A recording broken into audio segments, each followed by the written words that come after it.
Hi everyone. My topic is how xenophobia is spreading during the pandemic. There are a couple reasons why I choose this topic.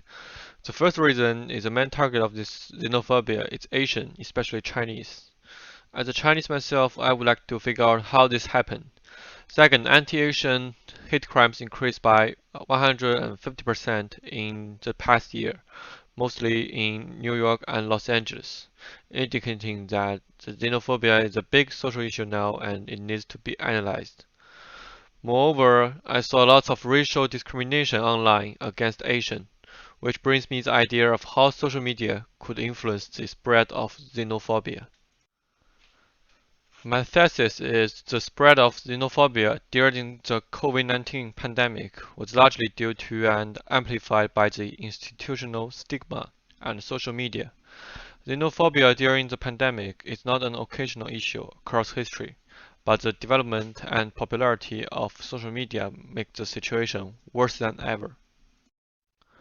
My research includes three main parts. The first part is how institutional stigma contributes to xenophobia. The main sources of institutional stigma are the media and some US officials such as the former President of the United States, Donald Trump. This figure shows the trend of the terms Chinese virus and Wuhan virus at the start of the pandemic. It shows that a tweet by Donald Trump using the phrase Chinese virus sparked an increase in the use of anti-Asian terms online.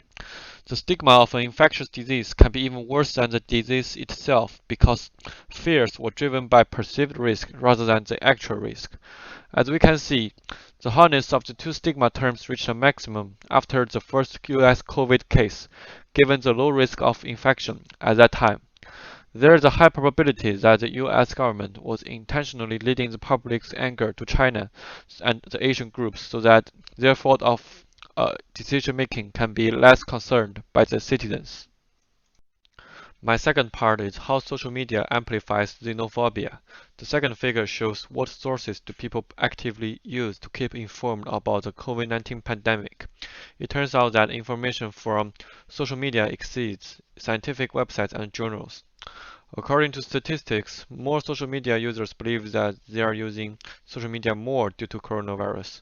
With more active users on each platform, the situation is even worse since people believe the misinformed and xenophobic headlines or hashtags such as Wuhan virus, Chinese virus, and share and repost them on their accounts. On social media, information perceived as fact based on trust instead of evidence. 20% of the hashtags are associated with COVID-19 and 50% of the hashtags that were associated with Chinese virus shows anti-Asian sentiment. My third part is history of global pandemic and xenophobia. Xenophobia after a global pandemic is common across history. A few examples include Irish Catholic immigrants held responsible for Irish disease, Jewish immigrants blamed for consumption, Irish and German newcomers blamed for yellow fever, and Italian immigrants blamed for polio. Scholars argue that promoting an association between foreigners and a particular epidemic is a way to assign social meaning and responsibility to disease, and can be a rhetorical strategy for promoting fear or imparting a sense of safety to the public.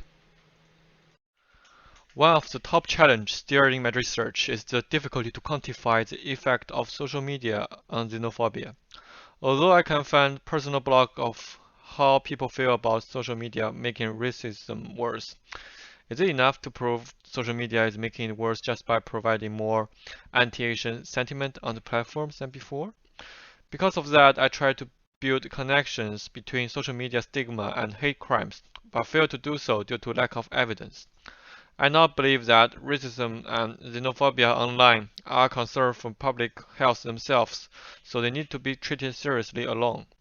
My final question is, should I focus on the US only or worldwide?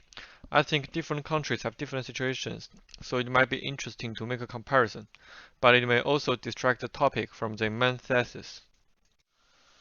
Below is my references, and that is all for my presentation. Thank you for your listening.